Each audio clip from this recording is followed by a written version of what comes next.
Hey folks, this is your favorite sorcerer of Radio Soul Packs, as you can see. And in this video, I want to talk about what evocation can accomplish for you. What can evocation accomplish for you? In order to answer this question, we need to define and explain what evocation is and how it works.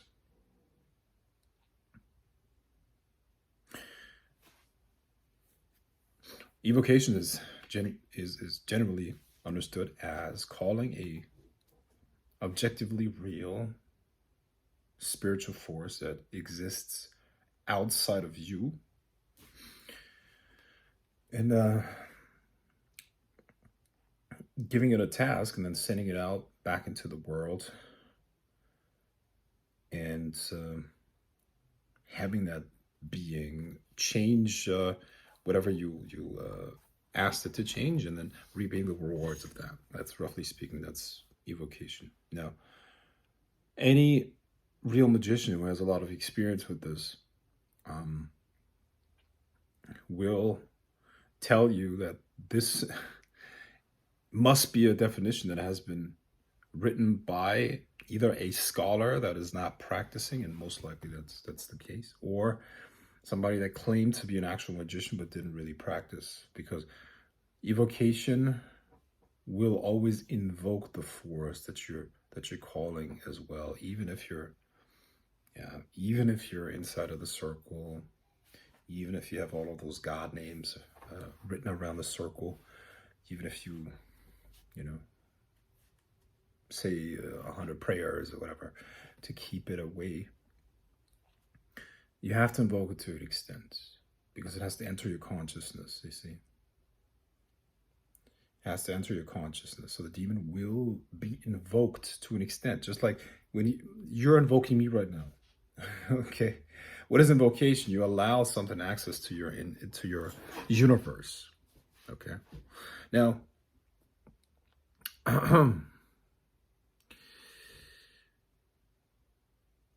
it's not just about the invocation and interacting with that force in that way. It's also about not really understanding what's going on as you evoke and as the spirit works on your behalf.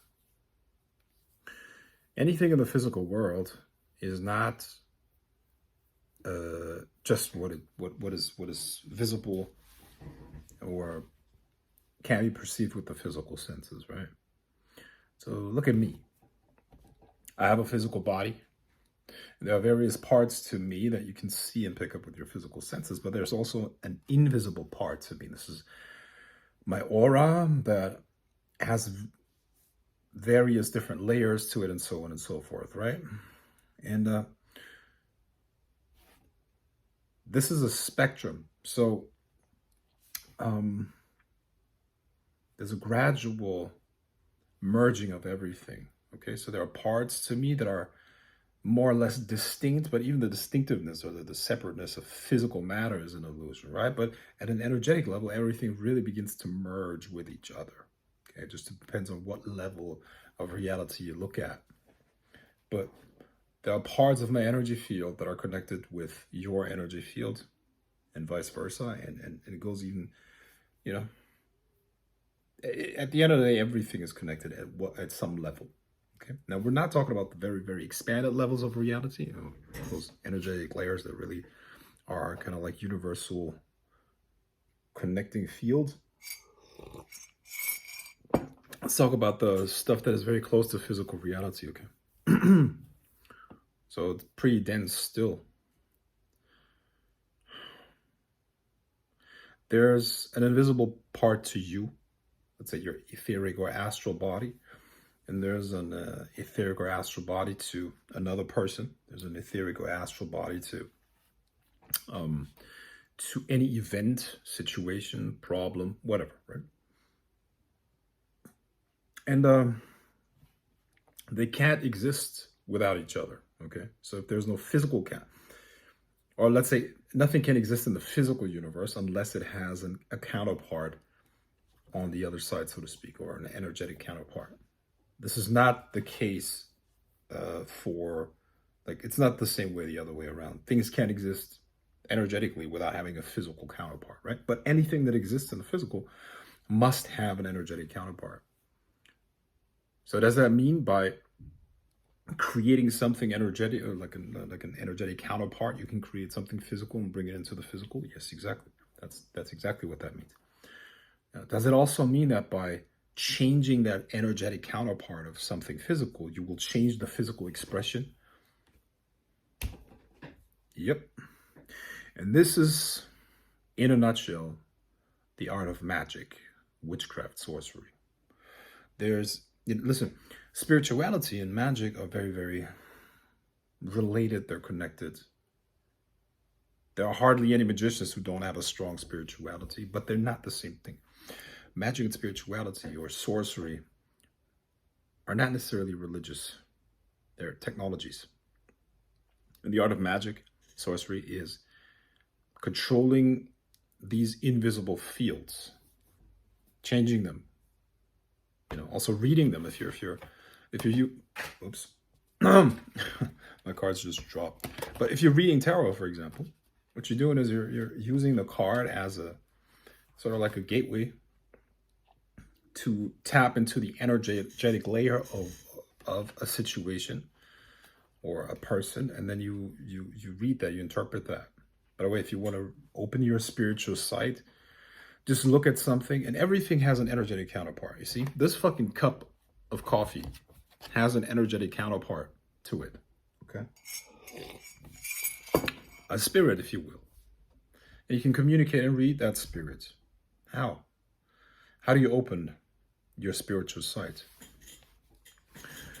That will usually take, with a lot of practice, you're going to be able to do that within 10 seconds. If not, take a minute.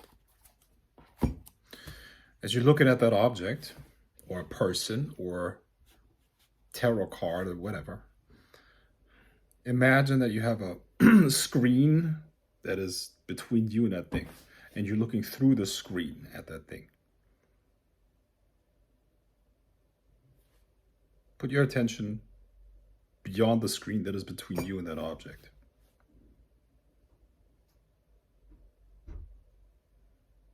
And what you'll find is that your inner vision begins to activate.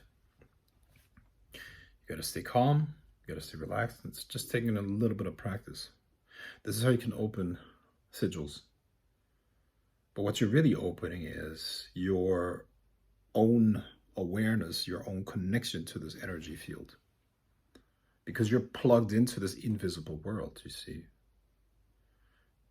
Now, I know that you probably live, or most people, or maybe, listen, I'm assuming you're a magician. I don't even want to assume things, but most people live their lives completely focused on the information that comes from the physical senses, and they only access their inner world really when they're, let's say, sleeping, or right before they sleep, or in moments.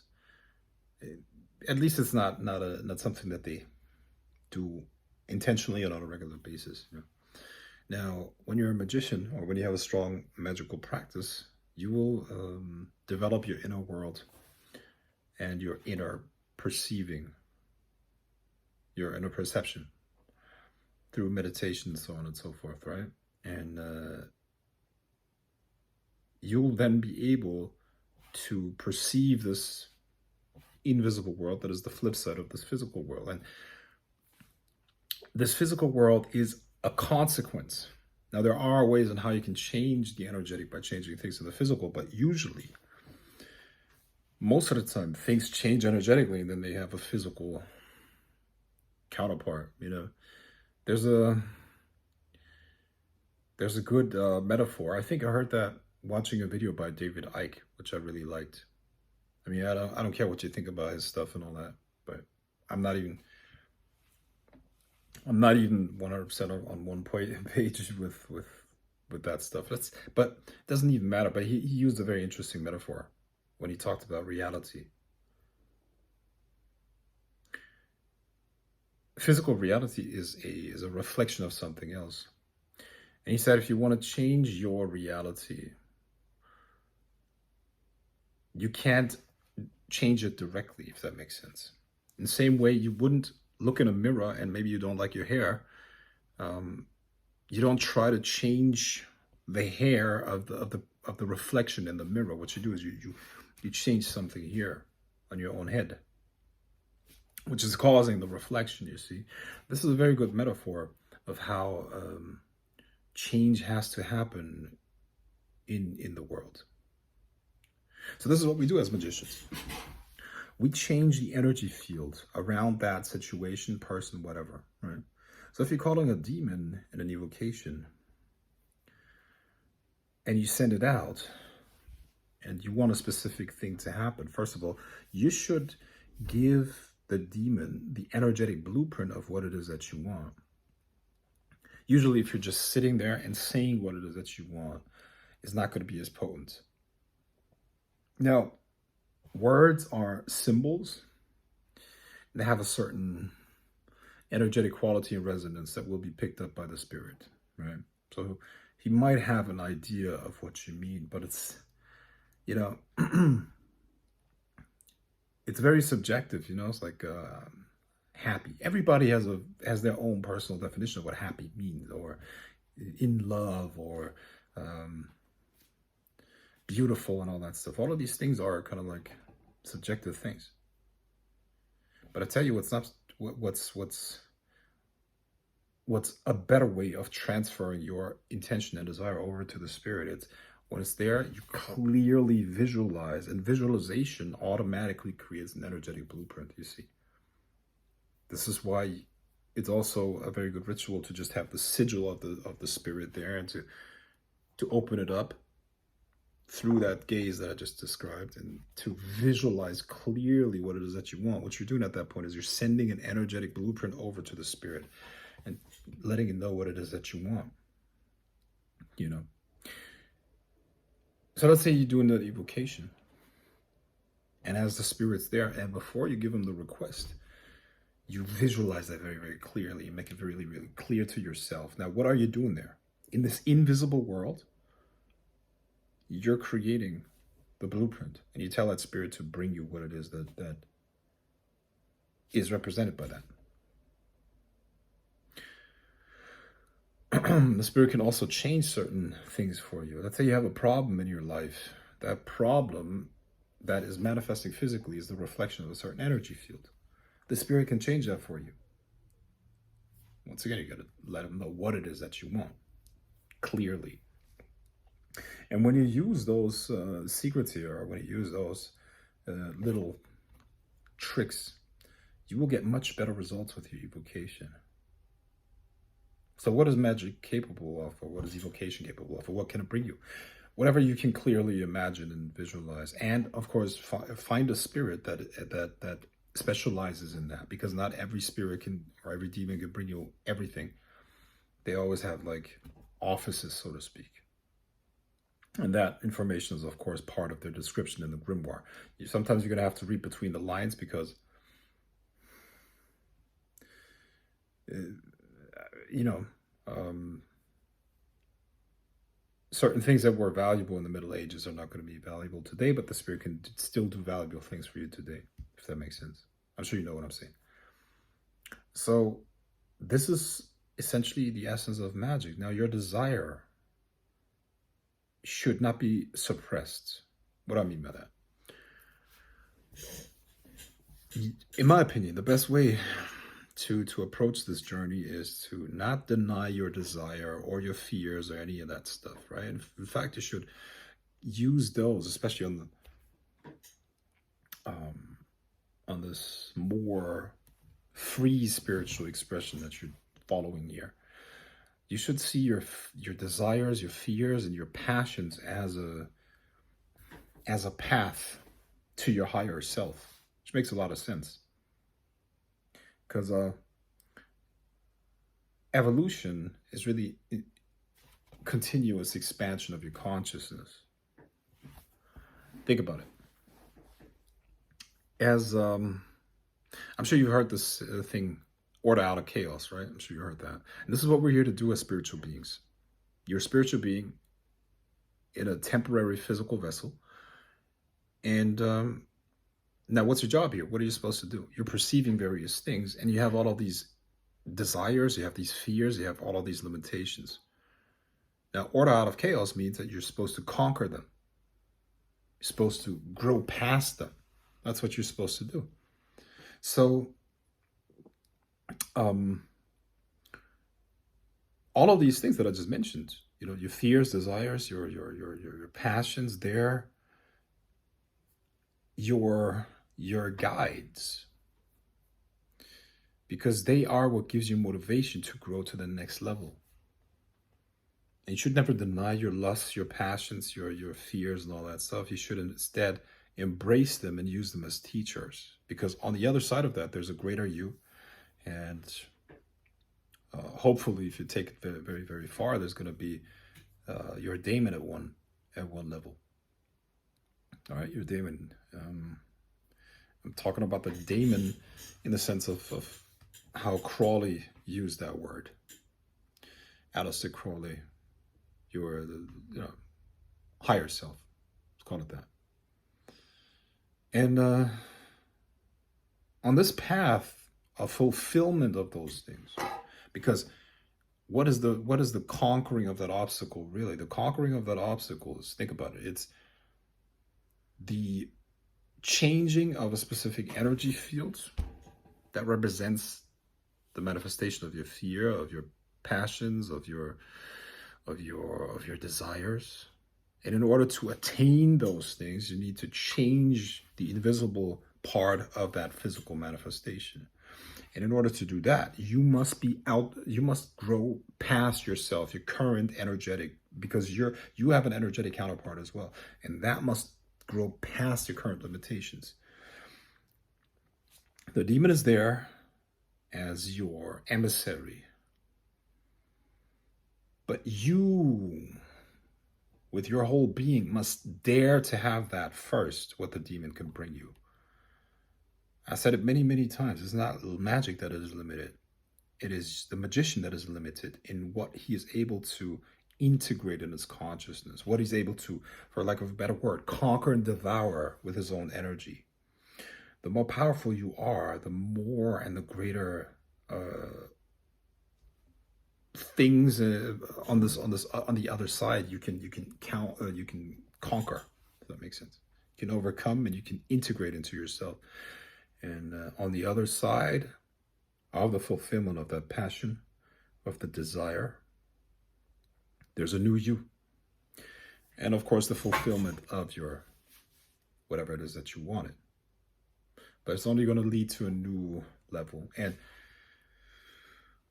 so the demon is an emissary, and almost like a coach, like a companion, And when you do that right, you're gonna have great companions that are true friends on your spiritual journey, and they will not grow with you, but what is going to happen is that you are going to perceive them differently over time, because you're going to integrate more and more of their power. Please understand, they're there because you can't do it yourself, or you believe that you can't do it, and you probably can't at your current state of development. You can't do it yourself. But the desire and the passion as a reflection of your true self, it's showing you your limitation. And you call the demon, which is a big deal for most people still, for most people, for you, if you're watching this channel, it's probably funny as well, right? But a lot of people would never dare to call a demon. It's so terrifying to them.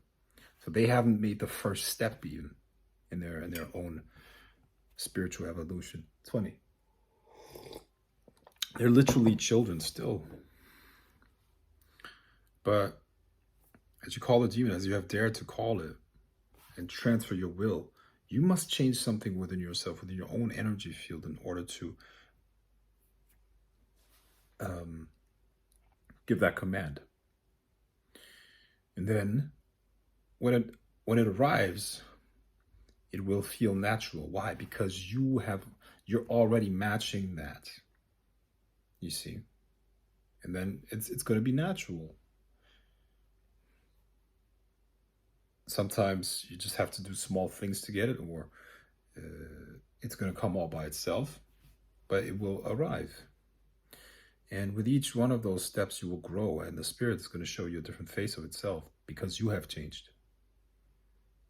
And this is a very beautiful journey that you're going to go on to, which I obviously highly recommend that you go on to if you have what it takes, because most people do not have what it takes.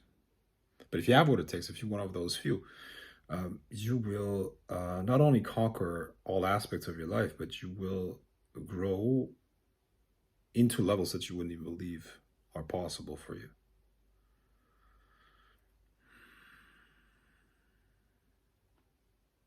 Please understand the power that comes with this, and with this insight, this understanding that I just gave you. I shared with you here one of the greatest secrets that could ever be shared with any human being, because this is the secret of the gods. This is how the world is really controlled. And this is how God creates. It's true. It's true. So I'll leave it at this. I'm going to continue my occult work here, my spiritual stuff, and I'm going to finish my coffee and hopefully get something out of this video. Bye-bye.